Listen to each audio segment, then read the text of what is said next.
In the late stage of pregnancy, I suddenly encountered a typhoon.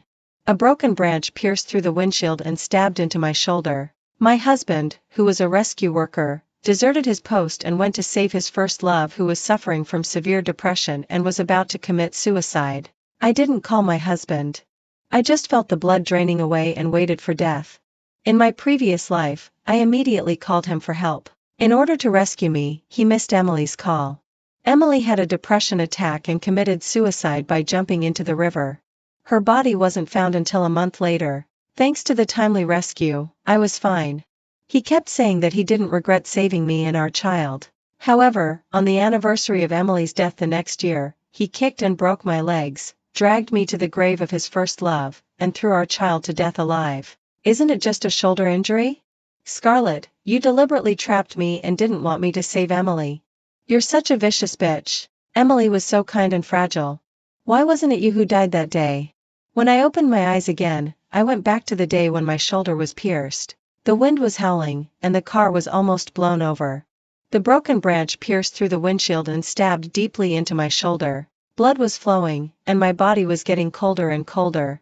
Once again, I felt my life slipping away. I quickly took out my mobile phone and dialed the 119 emergency number.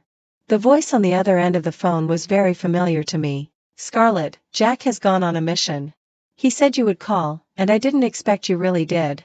On the other end of the phone was Daniel, my husband Jack's colleague. Suddenly there was a typhoon. The whole tree fell down. The branch pierced through the windshield and stabbed into my shoulder. I can't move now. You firefighters have to come.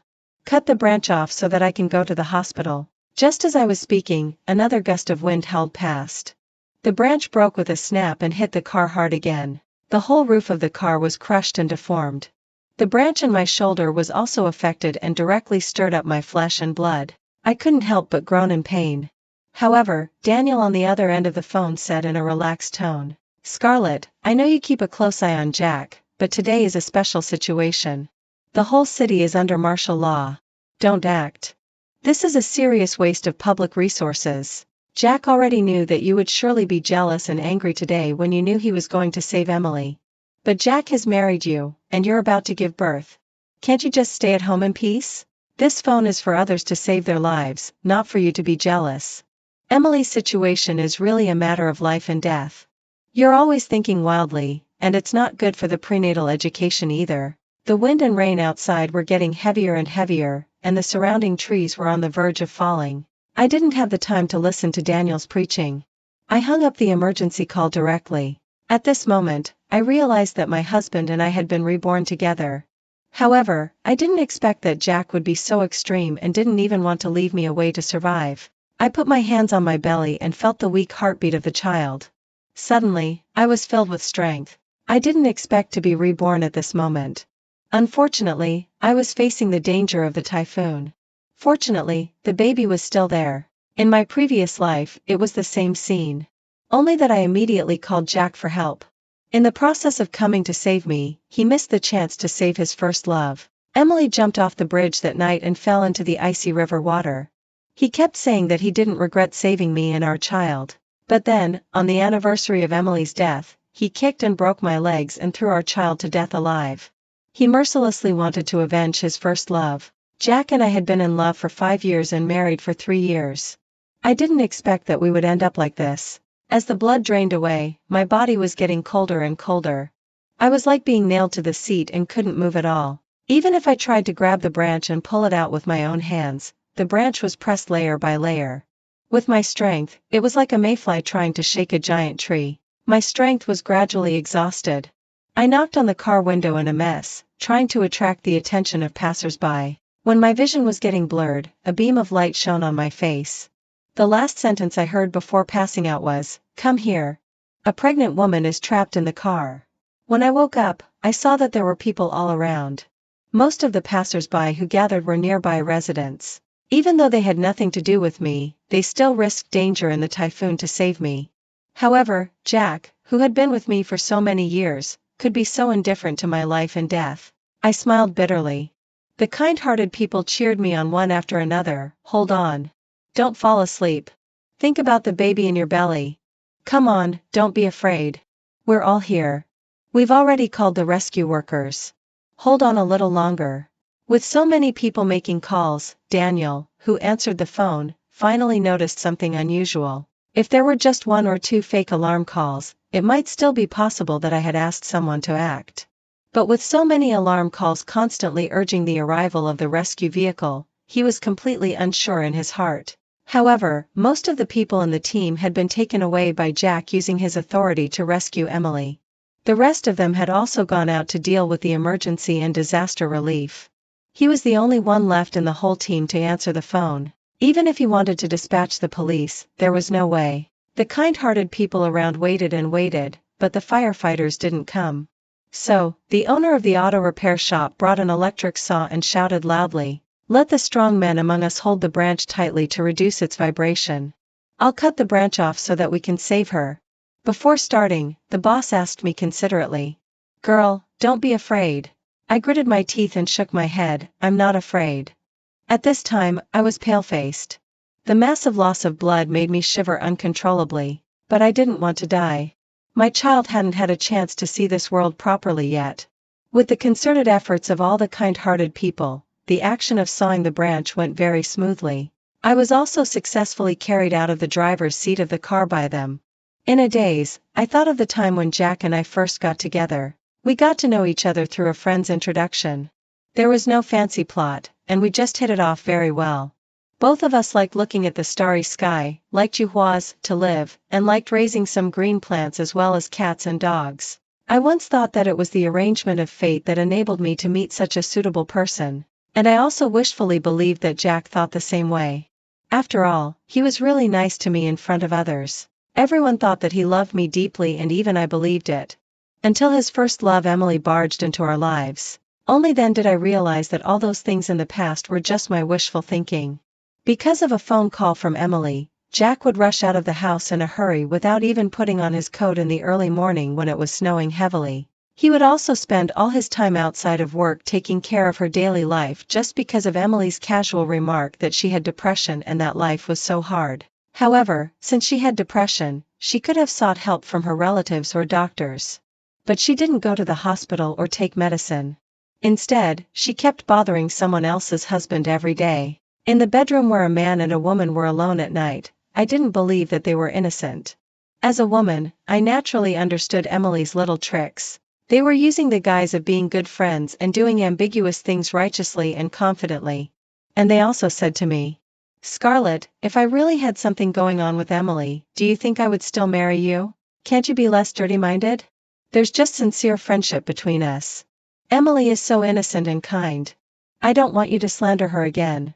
However, the so-called innocent and kind Emily in Jack's mouth would always send me a few ambiguous photos at the right time. The reflection of them snuggling together when watching a movie, the back view of Jack making soup for her when they were having a meal. Even there was a sexy selfie of Emily wearing Jack's pajamas on our wedding bed. I don't know how many times I quarreled with Jack because of these photos. But every time, he always found reasons to blame me. "Scarlett, can you stop making a fuss? Emily has depression. Everything I'm doing now is to take care of her. We too are innocent. Are you trying to drive Emily to death by saying and doing these things? Scarlett, how can you be so vicious?" Now that I think about it, considering his reaction of killing his wife and child after Emily committed suicide, if they were really innocent, I would write my name backwards. Having lived this life again, I completely understand. Some people are just despicable. The despicable will get what they deserve. I won't waste my time on them in this life anymore. Fortunately, I'm lucky. I met many warm-hearted and kind people who saved my life. However, due to excessive blood loss, shock and impact, I gave birth prematurely. There was blood flowing continuously from under me. Finally, Daniel found some nearby rescue comrades and they rushed over together. "Sister Scarlett." The rescue workers pushed through the crowd and rushed in. Immediately, they were in a panic and wanted to help me stop the bleeding, but they didn't know where to start. "Sister Scarlett, how could you really be in trouble? Jack said that you had been staying at home and that calling for help was just for acting." I touched my belly and begged painfully, "Daniel, please save my child." The people around started to complain one after another. "The work efficiency of your fire brigade is too slow. You are so irresponsible. Whose responsibility is it if something happens to this pregnant woman? It's just 2 intersections away, but it took you over an hour to get here. Hurry up and send the pregnant woman to the hospital. What are you still standing there for? Amid the scoldings one after another, Daniel and the other rescue workers carefully carried me onto the ambulance. He accompanied me all the way to the hospital. Looking at my pale face and my miserable appearance covered in blood, he couldn't stop apologizing to me. Sister Scarlett, I really thought you were joking. I'm really sorry. I didn't expect that you would encounter this today. I thought you were staying at home and taking care of your pregnancy in peace. I'm sorry. It's all my fault. I took it for granted. I thought you were just being jealous. The nurse couldn't help interrupting him. Can you stop apologizing endlessly? You should contact the patient's family members immediately. Otherwise, will you take her to sign when the operation is about to start later? Ah, right, make a call. Only then did Daniel remember to call Jack, who was comforting his first love Emily. He called several times in a row, but no one answered. Helplessly, he could only call other colleagues. Daniel, what's the matter? Is Jack there? It's urgent. Pass the phone to him quickly. The colleague gave a sly laugh. Jack is busy. That woman just accidentally scratched her ankle. Jack is helping her rub her ankle. TSK, TSK, TSK. He's holding her in his arms and rubbing it. Don't tell sister-in-law about it. The space in the ambulance was small, and I could hear it clearly. Daniel was embarrassed for a moment and then said directly, sister-in-law is in trouble. There's massive bleeding and she may need emergency treatment. Jack needs to sign. Pass the phone to him quickly. Only then did that person realize the seriousness of the problem and immediately ran over to let Jack answer the phone. Jack, something happened to sister-in-law. She's on her way to the hospital now. Come here quickly. The family member needs to sign when she gives birth and has the operation later. Unexpectedly, Jack sneered after hearing this. Daniel, I've told you long ago that that woman is just making a fuss over nothing. Even if it's true, so many women give birth without any problem.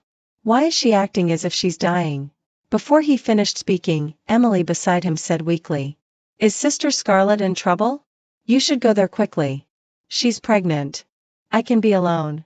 Life is really so tiring, brother Jack. Jack didn't even have time to hang up the phone. He directly held Emily in his arms and coaxed her gently. She's just pretending. What could happen to her at home? Besides, that vicious woman is not as important as you. I'll always be here with you. Don't cry, okay? It makes my heart ache. The nurse beside couldn't bear to listen anymore. I didn't expect that men nowadays could be so shameless. Having an affair, hugging a mistress, and not even caring about the life and death of their own wife and child? Pah! Disgusting! Who are you? How dare you talk to me like that? Jack asked angrily. The nurse said, I'll just say this to you. I'm a nurse from the first hospital. If you have the guts, go and report me. Your wife and child are dying. Please take care of your mistress and come to the hospital to sign. After saying that, the nurse hung up the phone directly and comforted me in a low voice. Don't get excited. Hold on. We'll be at the hospital soon. I tightly held her hand and said, save my child. After saying this, my vision gradually became blurred and it seemed that I saw a white light beckoning to me. The nurse's face suddenly turned pale. Hurry. Rescue. The patient is going into shock. When I opened my eyes again, it felt like I had died once more. The nurse who brought me here was standing beside me. Her eyes were red and she apologized to me as if she had done something wrong. I'm sorry. The baby couldn't be saved. I subconsciously touched my belly. It was empty there and there was no connection anymore. I had been trying so hard to protect it, but even after living this life again, I still couldn't protect it. The huge grief gripped my heart. I felt like I could hardly breathe. I was numb and couldn't make any expression. I didn't even have the strength to cry. Jack's mother rushed in when she knew I was awake. She took my hand and looked at my belly, speaking in a sad and regretful tone. Scarlett, it's all Jack's fault. I'll teach him a lesson then. You should take it easy. You're still young. There will be plenty of chances to have children in the future. I didn't reply. I just silently withdrew my hand and stopped looking at her. Jack's mother's expression froze for a moment and her movements seemed a bit stiff. Since I married into the Jack family, I had always treated her as my own mother. But after all, I wasn't her biological daughter, and she would still unconditionally think for her son. Seeing that I had shown my attitude, Jack's mother still didn't give up and wanted to persuade me. I know you've been wronged in this relationship. My son is a scoundrel. But you're already married. Even if you get divorced, which man would accept a divorced woman? Men are all like this, fickle. Maybe the men you meet in the future won't be as good as Jack. I didn't want this to happen, and neither did Jack. Then I'll make sure he apologizes to you properly and that he never has anything to do with that woman named Emily again, okay? I looked straight at her and asked. Mom, if I were your biological daughter, would you let me stay with a man like this? Although my parents are gone, I believe that if they knew their daughter had encountered such a thing today, they would definitely not hesitate to ask me to divorce and wouldn't let me compromise in this relationship. Mom? No, Auntie, I must divorce him. I spoke frankly and openly, which made her not know how to respond. She couldn't even bring herself to persuade me anymore. Actually, Jack's mother knew in her heart that if she really had a daughter, she definitely wouldn't let her child stay with a man who stayed with his first love when her child was in a critical situation. She wanted to call Jack. I stopped her and said, Auntie, I don't want to see him. I'm really disgusted. She could only go out secretly to make the call. You brat. I told you to come to the hospital. Where are you? Now your wife wants to divorce you too. You're really making me furious. Jack replied casually, what kind of trick is she playing again? Mom, don't believe her. She's always shouting about getting divorced. When has she ever really done it? She's just using the excuse of divorce to blackmail me. Besides, Scarlett isn't dead. What's the big deal? Jack's mother was really angry. Your child is gone. My grandson is gone. Mom, you really don't have to cooperate with her in acting. How could a healthy child be gone? Are you trying to trick me into going back? Okay. I'll comfort Emily's emotions first, and I'll go and have a look when I'm free. After saying that, Jack hung up the phone directly. After a long time, it was past 10 o'clock in the evening when Jack finally showed up. There was a fragile and helpless girl following behind him, holding his hand tightly. Why did you bring this person here? Jack's mother asked directly. Emily is a patient. I'm not at ease leaving her alone at home, so I brought her here. I was almost laughed out of anger. Obviously, it was me who lost the child and was lying in bed in a critical condition. But it was her who was being protected. Jack looked at my belly in surprise and asked in disbelief, why is your belly smaller? Where's the child? I calmly looked straight at him and said, it didn't survive the rescue. It's dead. What? Dead? Jack was suddenly stunned on the spot, as if he had been extremely shocked. Emily said pitifully, it's all my fault. If I didn't have severe depression, Brother Jack should have been able to arrive in time, and the child between you two wouldn't have died. It's all my fault. As she said this, her eyes turned red and tears started falling down with a patter. Whoa. I might as well be dead. Sometimes I really admired Emily. She could break down emotionally whenever she wanted, which I could never learn even after 10,000 times. But Jack fell for it. He quickly and lovingly held her in his arms. In front of me, without caring about my feelings at all, he carefully wiped away Emily's tears directly. Emily, how can this be your fault? It's all because she didn't take good care of her pregnancy at home and wandered around everywhere that the child is gone. Besides, you have severe depression and sometimes you can't control yourself. What could be your fault? Jack frowned and walked to my hospital bed. Come on. It's just a child. If you want, I'll give you another one. Don't be so pushy. It's not Emily's fault. Slap. I used all my strength and slapped Jack hard on the face. How dare you hit me? He seemed to have never thought that I would embarrass him in front of everyone. The look in my eyes when I looked at him now was full of disgust. We're getting divorced. After being discharged from the hospital and going home, I packed all of Jack's things at home into cardboard boxes. I called a Lalamove driver and asked him to send the things to the unit where Jack lived. It was already 8 or 9 o'clock in the evening when the Lalamove driver arrived. Jack called me directly, and his first words were accusations. Scarlett, what on earth are you up to again? His voice was really harsh. I was stunned for a moment and then hung up on him directly. What was I up to? I wanted to divorce this scumbag who had cheated during our marriage. The house and the car were all my premarital property. He was the one who had an affair, the one who abandoned his wife and child, and naturally, he was the one who should get out of this house now. At noon the next day, Jack rushed back. He couldn't open the door because I had changed the lock that very night. He could only stand at the door and keep ringing the doorbell. Through the surveillance camera, I saw his annoyed and impatient face, as well as the delicate and fragile Emily standing beside him.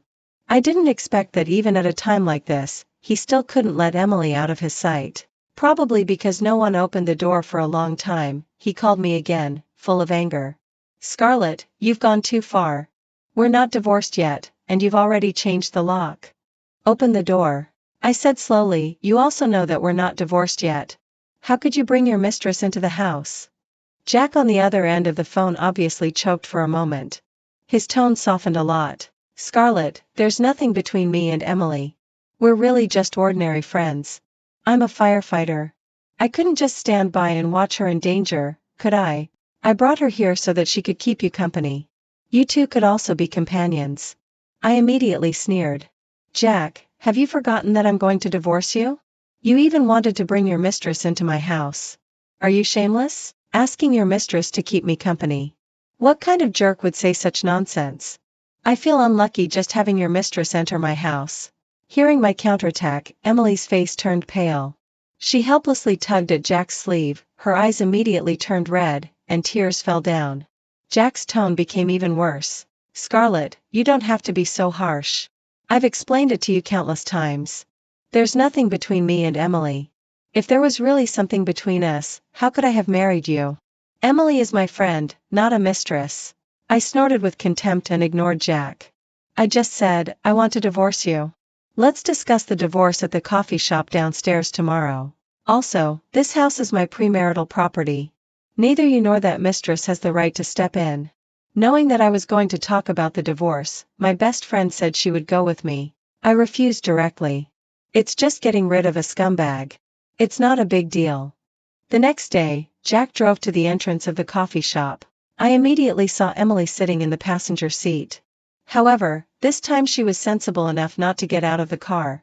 Jack sat opposite me, and I pushed the divorce agreement directly in front of him. He looked at me in surprise. "Do you really want to divorce me?" I sneered. "Otherwise, do you think I'm joking with you?" I stared at the face of the man in front of me. The memories of my past life and this life overlapped, and he seemed strange and terrifying. He asked me again, unwilling to give up. "Scarlett, is it just because of the child? You know, I'm a rescue worker. Emily's life is also a life. What's wrong with me saving someone's life?" I smiled. "Jack, are you talking about the thing that you used your authority to transfer all the police forces to the bridge and ignored the lives of ordinary people during the typhoon? Then you're really wrong. Dead wrong." His face turned pale for a moment, and he stammered, "A life is precious too." "Yes, a life is precious too. So our son's life doesn't count as a life, does it?" I said calmly. He frowned tightly, as if realizing his mistake and not knowing what to say. I continued, "The premarital property, both the car and the house, are mine. Of course, including the car that Mistress Emily is sitting in now. That's also my premarital property. Please hand over the key later and ask her to get out of the car. Or you can spend 500,000 yuan to buy that car." Jack said helplessly, "Where can I get 500,000 yuan? Wait a minute. You haven't contributed a single penny to our family since we got married.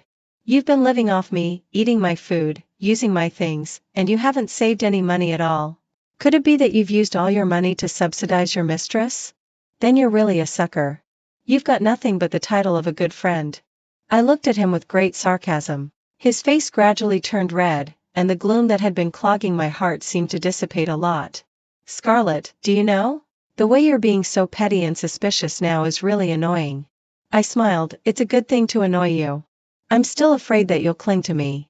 Since you're so annoyed, why don't you just sign the divorce agreement? Be a bit more manly. Earn your own money to buy a car and then go support your mistress, okay? You freeloader." He gritted his teeth and picked up the pen and signed his name on the divorce agreement. He pinched the bridge of his nose and finally said after a while, "Do you know why I'm so nice to Emily? That's because she's kind and sincere.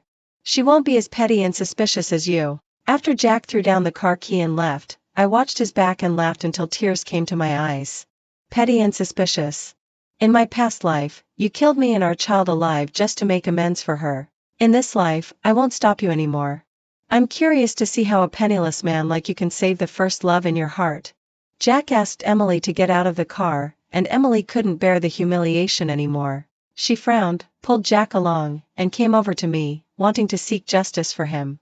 As soon as they entered the coffee shop and saw me, Emily immediately started acting. You vicious woman. You're making Jack leave the marriage with nothing after breaking up with him.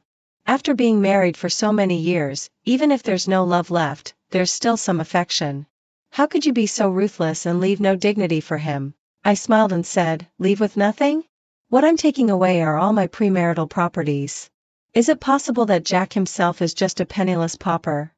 This car was bought by me before getting married. Is there anything wrong with me not wanting a mistress to sit in it? Emily still wanted to play the pity card, but when she met my half-smiling gaze, she froze. I don't want a man who's been tainted. Since you regard him as a treasure, then you can keep him well. Actually, I'm really curious about one thing, Emily. You claim to have severe depression, but I've never seen you go to the hospital or take medicine. What's going on? Could it be that you diagnosed yourself with severe depression? She immediately got so angry that she jumped up and wanted to come over and pull my hair. It's all your fault. It's because of you that I got severe depression. I was completely puzzled. I didn't even know Emily before marrying Jack. Jack stepped forward and said, Scarlett, you really owe Emily an apology. Jack continued, you bullied her when we were in high school. Emily immediately got excited.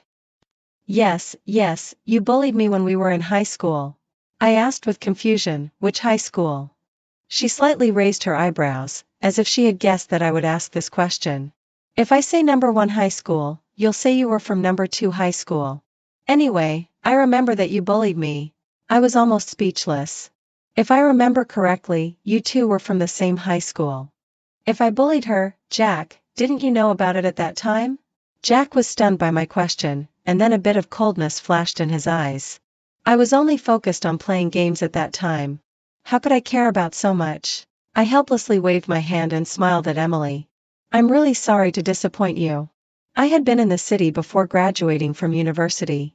The reason why I came back to live in the city is that it's my parents' hometown. Do you want me to check the student status website for you? Or should I directly contact my high school classmates? Emily, I really don't know how I could bully you from over 1,500 kilometers away. Through the air? Or in a dream?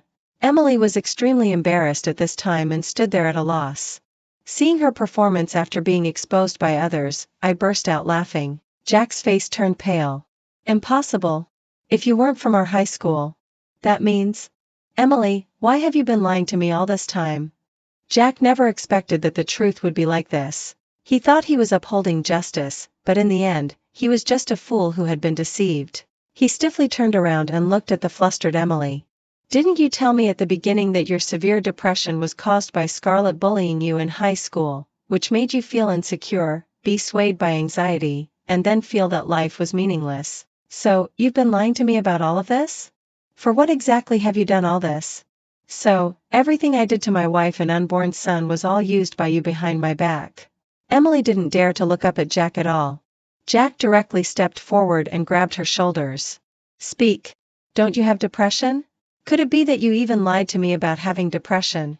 He used a lot of strength in his hands, and Emily cried out in pain. And as if she was directly frightened by the man in front of her, she burst out crying. Jack pulled her. Let's go. We'll go to the hospital right now to check whether you really have depression or not. Emily tried her best to break free. Yes, I don't have depression.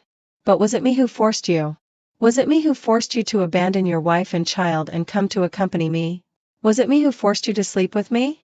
Was it me who forced you to take off my clothes? I don't have depression, but Jack, you're no good at all. You just wanted to be a hero and find an excuse for your affair. I just went along with what you thought. How come it's all my fault now? The people around gradually gathered around. It seemed that someone recognized Emily and started whispering among themselves. Emily? Isn't she the former big shot? She was dating 5 guys at the same time in high school and was exposed. She was directly beaten up by the girlfriends of those 5 guys in the toilet. Later, it seemed that she became a mistress outside. When the wife found her at school, the school directly expelled her. Why is there another fuss today? The people around were talking nonstop, and all the words reached Jack's ears. Hearing that all his mistakes were being exposed one after another, Emily was completely panicked. Jack, don't listen. I can explain it to you. Emily wanted to hold Jack's hand but was directly thrown off. He looked at me, who was watching the fun aside, and smiled bitterly. You didn't drop out of school because of depression but because you were a mistress and were ordered by the school to drop out. You even lied to me about such things. I'm such a fool. How could I believe such obvious lies? I killed my own son. Sensing the disgust in his eyes, Emily became reckless. Now you know to blame me? When you said in bed that you would break up with your wife and marry me, and when you said you would kill your wife to avenge me, why didn't you blame me then? Did you have your fun, and now I have to take all the blame? I immediately started clapping. No wonder you two are truly in love and a perfect match. You two should just be stuck together forever. Jack remembered that he wanted to explain to me. I interrupted him directly. Yes, you and Emily are innocent and just friends. But Jack, do you know that every time you slept with Emily, she would kindly send me photos of you two in bed? Jack's eyes widened immediately. Once, he had an ambiguous relationship with Emily in the name of taking care of her depression. He had wanted to use the excuse that he was just deceived, but the ironclad evidence of his affair had nailed him to the pillar of shame. Angry and ashamed, Jack turned around and slapped Emily. I slept with you because you're a slut. You always lured me over at night, Emily. How could you be so slutty? The argument between the two of them became more and more heated. Emily picked up the coffee cup on the table and smashed it hard at Jack's head. Immediately, blood gushed out. Jack picked up the pieces of glass and stabbed them fiercely into Emily's neck, carving words on her face one stroke after another. The word bitch appeared on Emily's face like this, but she didn't have time to care about her face at all. Her trachea was cut and she couldn't make a sound. Emily could only use her eyes to ask for help from the people around. Help! I'm still young. I don't want to die yet. By the time the ambulance arrived, Emily had already passed away. Jack was standing in a pool of blood with the pieces of glass in his hand and was arrested on the spot. Everyone in the coffee shop was stunned. Because of Emily's death, I also went to the police station to cooperate with the investigation. The police investigated Emily. Sure enough, she was in good health and didn't have any diseases. The story about her depression was indeed a lie. Emily's parents pestered Jack to demand compensation. They were willing to issue a letter of understanding to Jack as long as he paid them 3 million yuan. Jack's mother had no choice but to come to me for help. Scarlett, Jack was also deceived by that bad woman. Please give Auntie a face and forgive him. You've been together for so many years and have gone through so many hardships. Please, forgive him and get him out. Auntie, why do you think I should forgive your son? He made me lose my child that day. If the rescue workers had come a little later, I'm afraid I wouldn't even have been able to save my own life. If he really loved me, why didn't he think that I was already pregnant when he was entangled with Emily? Why didn't he think that I was about to give birth when he was with Emily? All these were his own choices, and he has no one else to blame. Besides, I'm not that kind-hearted. I wish I could cut the person who killed my child into pieces. I sneered and hung up the phone. 1 second before hanging up, I heard Auntie's last words, I'm sorry. In the world, I'm sorry, are the 3 most useless words. No one wants to be apologized to. Everyone wants to be treated fairly. Jack didn't get the letter of understanding back. For the crime of intentional injury resulting in death, and even the previous dereliction of duty was reported. He was sentenced to 40 years in prison for multiple crimes. I wasn't held back by these people and these things. Having a second chance at life, I naturally wanted to live a more wonderful life. I sold my car and house, took all the money, and went to a primary school in a mountainous area to become a teacher. I built a warm dormitory for the children in the mountainous area, so that the cold wind couldn't blow into their passionate hearts. Whenever I saw the smiling faces walking out of the mountains, I seemed to also see my child's warm and bright smile, full of vitality and hope. This is our life. On my birthday, I found my fiancé flirting with my best friend. I regarded them as my closest relatives, but they tried to put me to death. The 2 of them forced me onto the high platform, hoping that I would jump off the roof. Emily, it would be better for everyone if you died. My fiancé put his arm around my best friend with a smile on his lips. My heart was as dead as ashes. I slipped and fell backwards. I would surely die if I fell. Suddenly, a gust of wind pushed me back onto the high platform and a hoarse voice rang out, "Emily, those who owe you will pay it back." In an instant, my lost memories began to come back. Once upon a time, I saved a god. On my birthday, I came home early and caught my fiancé with his arm around Sophia. The two of them were sitting on the sofa behaving intimately. The birthday cake in my hand dropped to the ground with a thud. Sophia pushed Ethan away and tidied up her messy hair. "Emily, don't misunderstand." I stared at them and said self-mockingly, "All those rumors are true. My fiancé and my best friend are the real couple." Ethan didn't bother to pretend anymore. He held Sophia in his arms and kissed her in front of me. "Actually, the person I like is her. Getting engaged to you was my father's idea." I glanced at them and just felt disgusted. "Get out. I don't want to see you." Ethan touched the tip of his nose and said slowly, "Emily, you can't leave the Ethan family now. Get out."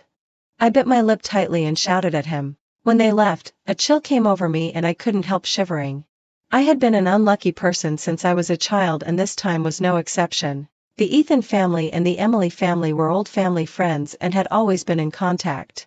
The elders of the Ethan family regarded me as the predetermined daughter-in-law. On the day of my coming-of-age ceremony, Ethan's father gave me a valuable gift, part of the shares of the Ethan family's group. However, there were two brothers in the Ethan family. David was the older brother, and Ethan was the younger illegitimate brother. I knew that Ethan had had a hard time these years and had been constantly suppressed by his older brother. From that day on, the attitudes of the two brothers towards me changed. Especially Ethan, who became very attentive. I didn't accept his confession immediately because I was so unlucky that people close to me would also have bad luck. When I was at school before, my desk would always be damaged for no reason, and the falling lamp almost hit me on the head. The classmates who got close to me would also have bad luck. Gradually, the looks in my classmates' eyes became strange and everyone ignored me. Only Sophia was an exception. She wasn't afraid of being affected when approaching me. No matter where I went, she would follow me. After a long time, I regarded her as my friend. Under Sophia's persuasion, I accepted Ethan's pursuit, thinking that I could live a normal life. The three of us often went on trips together. One was my fiancé and the other was my good best friend. Even though there were rumors outside that they were too close, I didn't take it to heart. It wasn't until Ethan's father died suddenly in a car accident that the struggle between the two brothers of the Ethan family became intense. I didn't want to get involved in the competition between the two brothers, but Ethan repeatedly asked me to support him. He came to my door, holding a bouquet of flowers in his hand with a humble and sincere tone. "If you help me now, I will be good to you for the rest of my life." I didn't take the flowers immediately and said calmly, "I don't want to get involved in the affairs between you brothers. Emily, please. I'm begging you." He knelt down on one knee, took out a ring box from his pocket. "As long as I can win this time, I will definitely marry you." The light in the room shone on the diamond ring, showing a brilliant luster. My heart was slightly moved and I took the diamond ring. "Ethan, I hope you keep your word. You are my fiancé. We are in the same boat. If I lose, my brother will definitely not let you go." Ethan's words carried a hint of threat. With my support, Ethan quickly gained the upper hand, drove his brother to another place and became the new master of the Ethan family. Before long, I found that his attitude had become cold. He used being busy with work and social engagements as excuses to reduce the number of our dates. I took the initiative to call him. "Ethan, I want to see you." There was noisy music coming from the other end of the phone.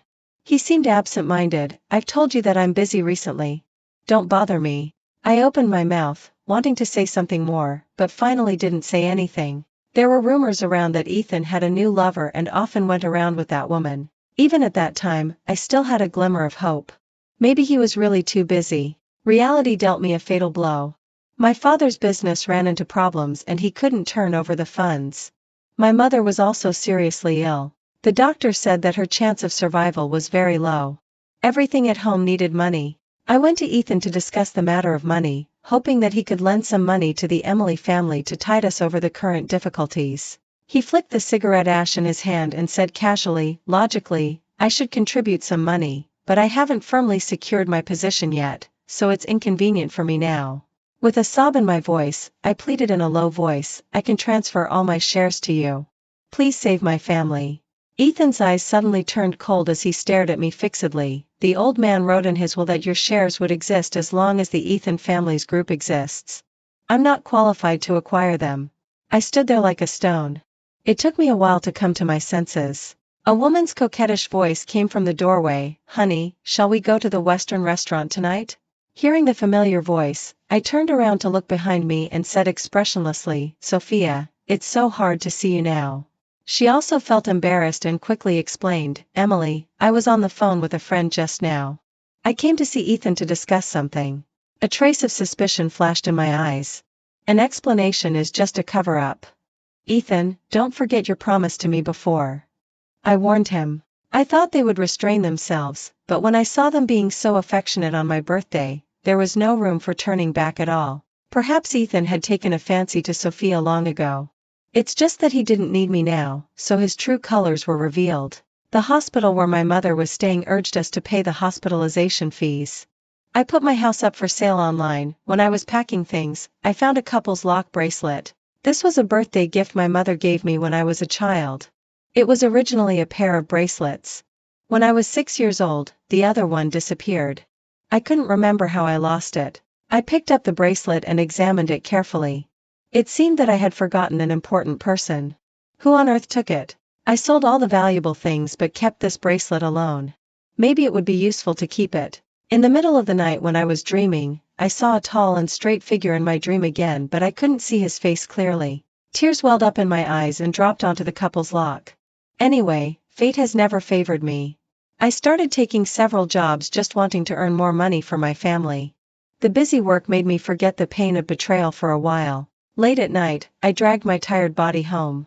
When I got to the door of my house, I saw an acquaintance. It was David.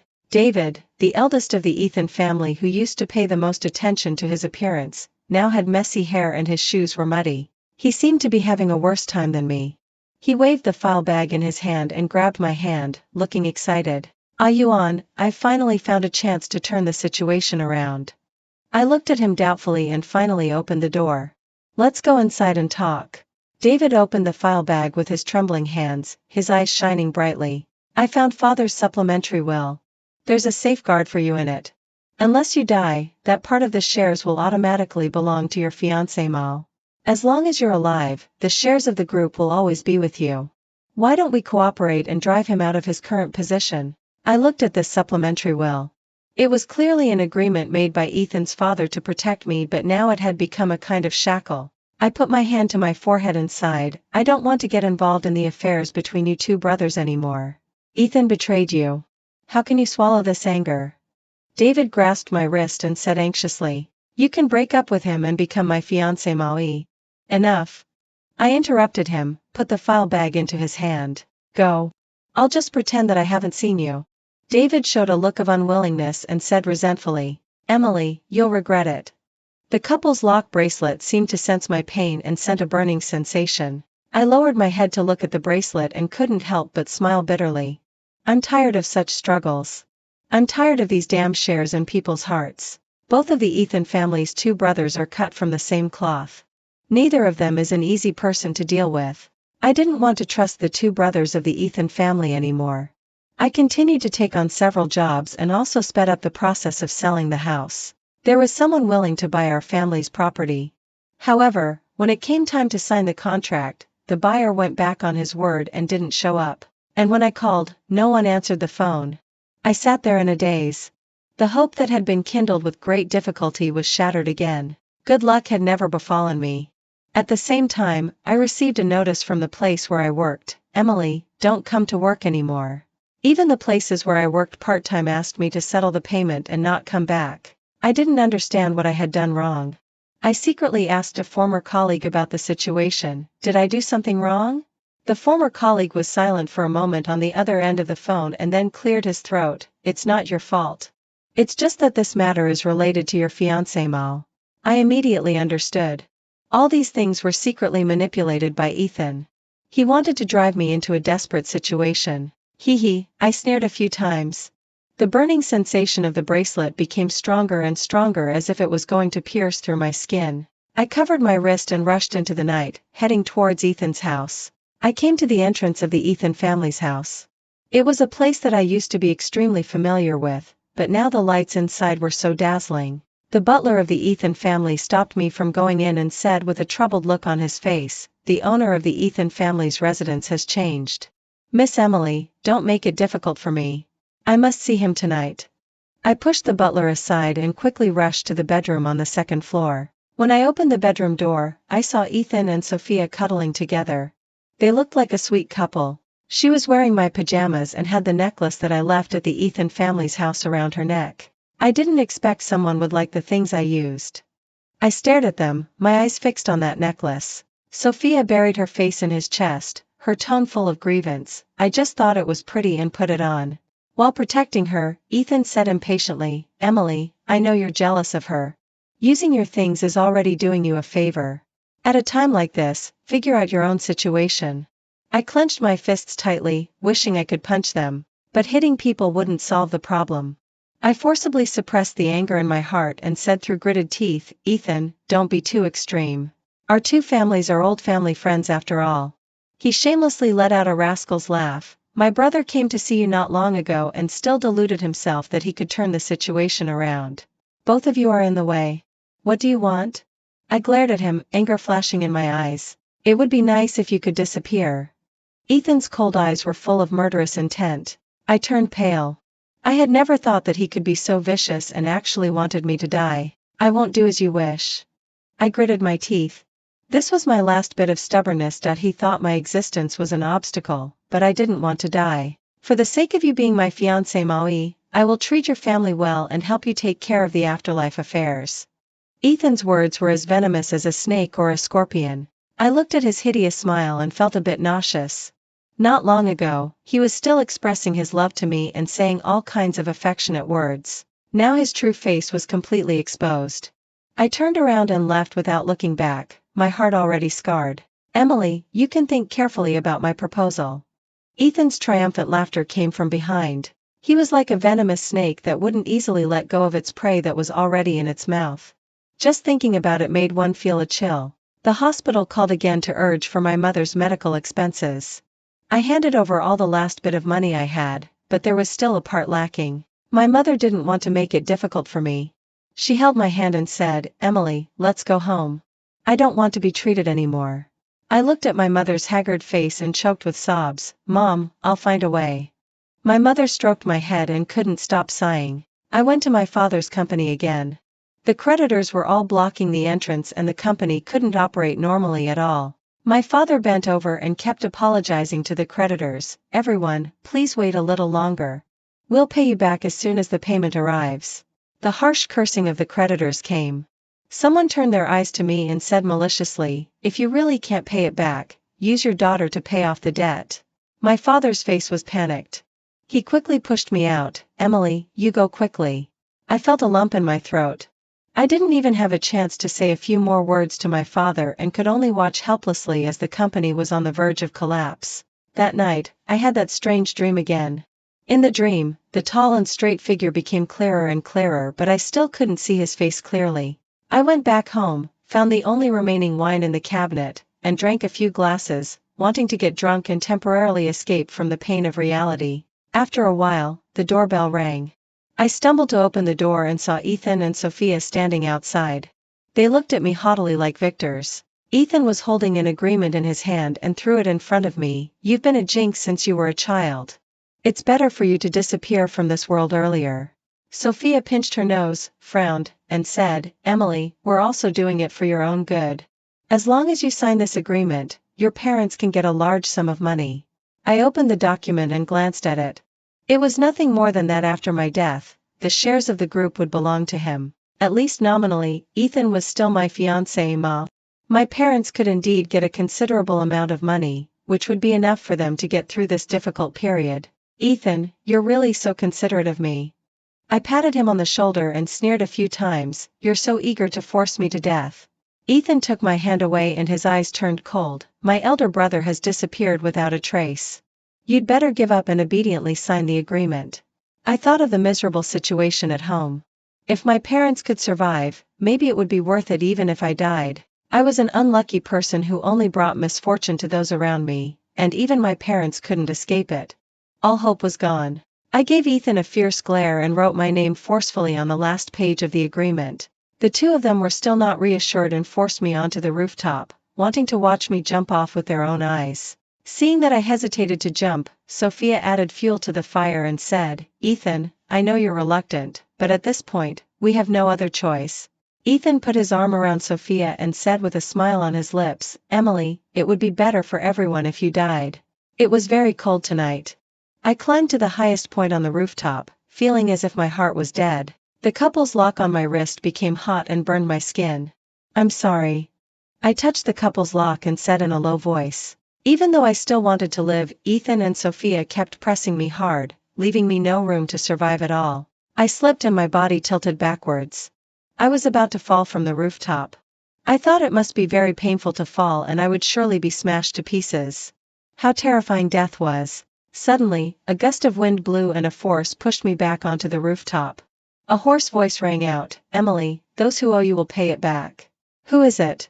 Who's talking?" I looked around but saw nothing. My consciousness gradually became blurred. Before I passed out, I saw those two people running away in a panic as if they had seen something terrifying. I fell into a cold embrace and completely lost consciousness. When I woke up again, I was back in my own room. Everything that happened last night seemed like a dream. I heard some noises in the house and quickly got up and went to the living room. A tall and straight man was making breakfast in the dining room and the fragrance of the food wafted out. "Who are you?" I looked at his figure, feeling both familiar and strange. The man slowly turned around, holding a steaming bowl of porridge in his hand. "Come and eat." I examined his deep-set facial features and was lost in thought for a moment. It felt as if my heart had been grabbed tightly. This was the figure that had appeared in my dream. The man's face filled in the blurry face that I couldn't see clearly in the dream. "It's you. I saw you when I was a child." I looked at him in surprise. The lost memories suddenly came back to me. When I was 6 years old, I spent my summer vacation at my grandmother's hometown. I saw him in the woods outside, a figure looking lost. 20 years had passed, but his appearance and voice hadn't changed at all. My pupils constricted and I realized that his identity was not ordinary. "Who on earth are you?" The man looked at me calmly, without any ripples in his eyes. "I'm a god, not a human being." Haha, I laughed a few times, shrugged, and said, "If there is a god, then he must be an unlucky god." He raised his hand and touched my cheek, and a hint of guilt flashed across his expression. "I got you into trouble." I still didn't want to believe his identity. I shook my head and asked, "How can I believe you?" He took me to the street and waved his hand to the right. Suddenly, everything around became quiet and the pedestrians stopped in their tracks. Time had actually stopped. I looked around and then looked at him in surprise. "You're really a god." I seemed to see a glimmer of hope. The corners of his mouth curved into a smile and he whispered in my ear, "My name is Max. I'm now your god alone." Instantly, tears welled up in my eyes. Did meeting him mean that bad things would never happen again in the future? I was still half believing and half doubting. I called to ask about the situation of my father's company. "Dad, how's the company today?" My father's excited voice came from the other end of the phone. "Finally, our luck has turned. A person I helped before is now willing to give me a hand. As long as the cash flow is restored, the company can survive." "That's great." I breathed a slight sigh of relief. "Emily, everything will be okay." My father comforted me. I didn't dare to completely relax. I immediately took Max with me to the hospital and asked the doctor about my mother's condition. The doctor held the diagnosis report and looked surprised. "Unexpectedly, a miracle has happened. The tumor in your mother's body is actually getting better gradually." I covered my mouth, too excited to say a word. A big stone in my heart finally fell to the ground. I turned around and looked at Max. He was standing quietly at the door of the ward waiting for me, with a smile on his handsome face. "Will you really disappear?" I asked him this question when I was a child. At that time, I was playing in the bamboo forest and saw a good-looking young brother. His tall and straight figure was like bamboo, looming in the forest. I thought it was an interesting magic trick and I followed him wherever he went. He turned around and looked at me with a gloomy look in his eyes. "Don't follow me anymore." I blinked my eyes full of curiosity. "Can you teach me a few magic tricks?" Max pursed his lips looking disgusted. "This isn't magic. I'm a god." Hearing his words, I found it even more interesting and pestered him for several days in a row. I also brought him the food that I liked to eat. At first, he was very resistant to the food I brought and even showed a disdainful expression. However, after my repeated requests, he finally took a small bite of the chocolate and also drank a sip of milk. Max narrowed his eyes and held the remaining chocolate in his hand. It tastes not bad. Gradually, I regarded him as a friend and talked to him about the happy things I had encountered. However, the time that Max appeared became shorter and shorter, and sometimes his figure would turn translucent. After a while, I will disappear completely. He looked at his translucent hand and smiled bitterly. I was once a god who couldn't distinguish between good and evil, so I was punished. I didn't want my friend to disappear like this and asked anxiously, "Is there any way to keep you here?" Max raised his head and looked into the distance, laughing sarcastically a few times. "Unless someone is willing to endure 20 years of bad luck. I'm a god who made mistakes and have no extravagant hopes." I looked at his looming body and felt a pang in my heart. "I'm willing to endure the bad luck for you." He touched my head and said with a serious expression, "You're still young and don't know what it means to endure bad luck." I took off one of the couple's lock bracelets and tied it around his wrist, making up my mind. "I won't let you disappear. Emily, you..." Max's dull eyes sparkled with a glimmer of vitality. He still disappeared along with one of my bracelets, suddenly vanishing without a trace. From that day on, this memory of mine became blurred. I could always dream of Max, but I couldn't see his face clearly. When I came back from the summer vacation, my mother saw that I had lost one of the bracelets and scolded me. "Don't be so careless in the future. That was your birthday gift."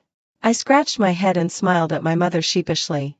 Now I finally understand why I've been so unlucky all these years. It turns out that I've been enduring the bad luck for him. Emily, actually, I've been by your side all these years. It's just that I couldn't show up until the time limit was up. Max's tone carried a bit of apology and he sighed. "Will you regret the choice you made back then?" I drank the porridge he made and a look of relief appeared in my eyes. "I have nothing to regret about the path I chose myself. Emily, thank you." He held my hand and gently kissed the back of my hand. My cheeks flushed slightly. The contact with him before was when I was a child. Now that I'm an adult, such an intimate act is only done between lovers. We're friends. I subconsciously kept a distance and sat a bit farther away from him. Max frowned, seeming unable to understand my behavior. I coughed softly to remind him, there's a difference between friends and lovers. As soon as I finished speaking, Ethan's call came in. I had even set a special ringtone for him, and now it seemed ironic. He threatened fiercely on the other end of the phone, "I'm waiting for you at the Yenting restaurant. You must come." Hee, I sneered and agreed, it's time for us to make a break. If it were before, I would have been in a very depressed state. The successive accidents in my family made it impossible for me to hold my head up. But now that Max is by my side, the situation is different from before. I put on a light makeup, looked at my face that had regained its vitality, and made a fist. "Emily, you can handle this." Max was worried about me going to the restaurant alone, so he followed me and kept a certain distance. When entering the restaurant, I nodded at Max to indicate that I could handle it.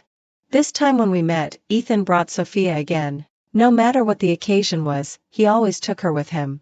The two of them were in cahoots. Ethan threw the agreement I signed on the table, his face full of hatred.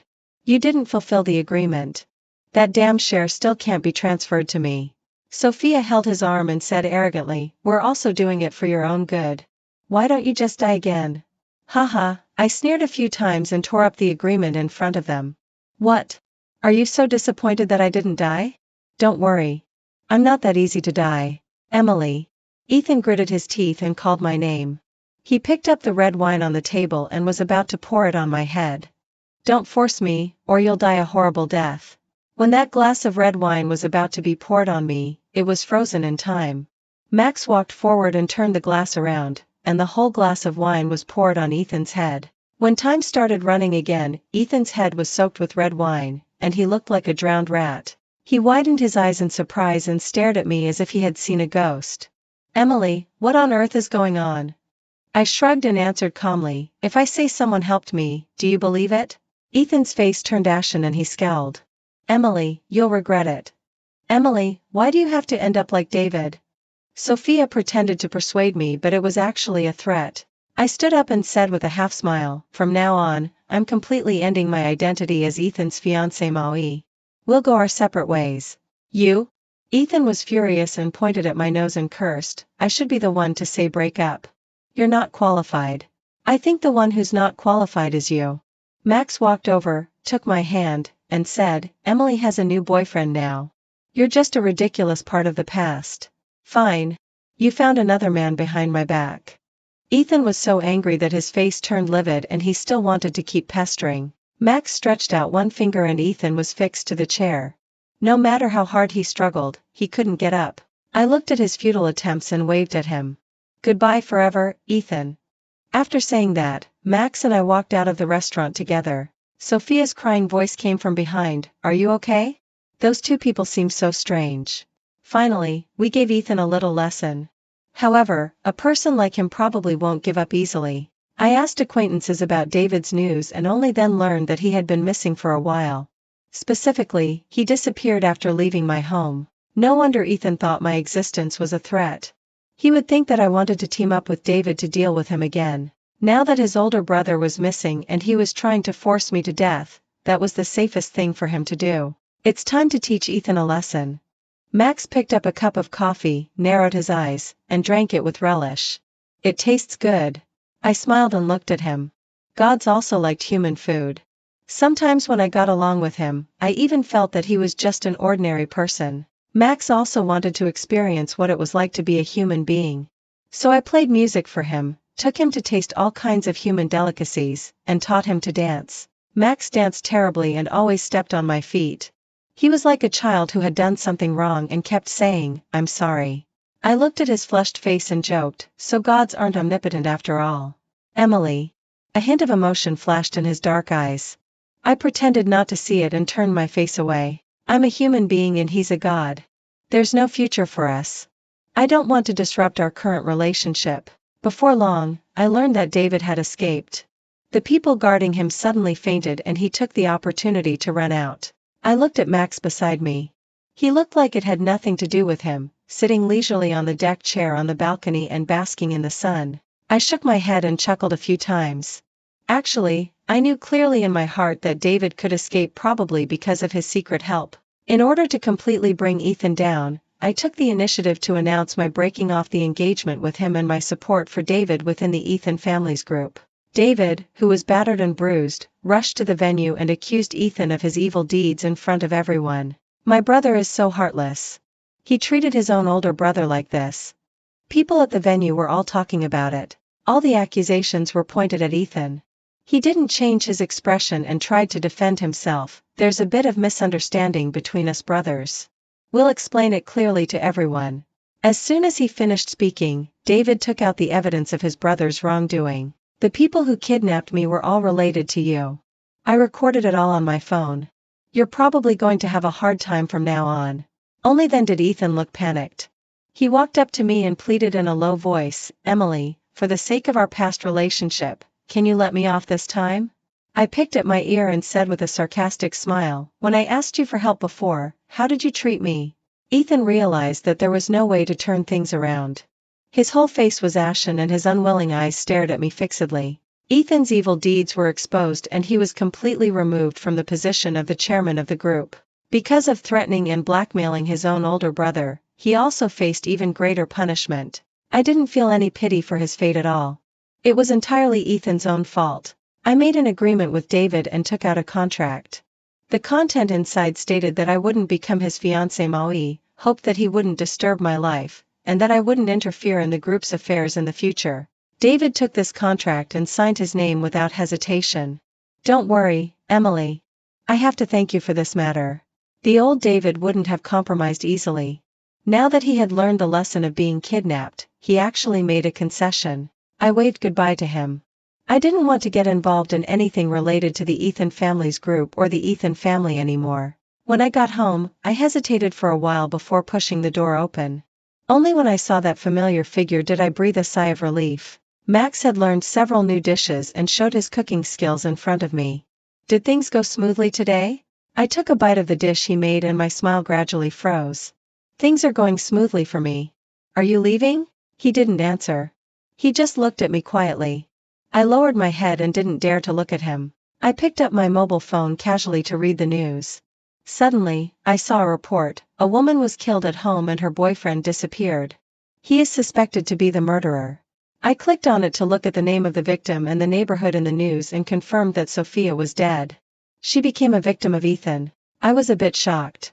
Ethan used to like her so much, but now he killed her. Max also saw this piece of news and sneered, "There's nothing strange about it. Your best friend wanted to break up with him, but he definitely wouldn't agree. They had an argument." I nodded solemnly. Ethan hasn't been caught yet. I have to be careful during this period. Emily, I'm leaving. Max stretched out his hand and in an instant, his figure became somewhat hazy again. My eyes were a bit moist. It was inevitable that he would leave sooner or later, but I still felt sad in my heart as if I had already gotten used to his presence. My divine power is unstable now and I can't stay by your side any longer. Otherwise, I'll disappear again. Max raised his hand and gently touched my cheek.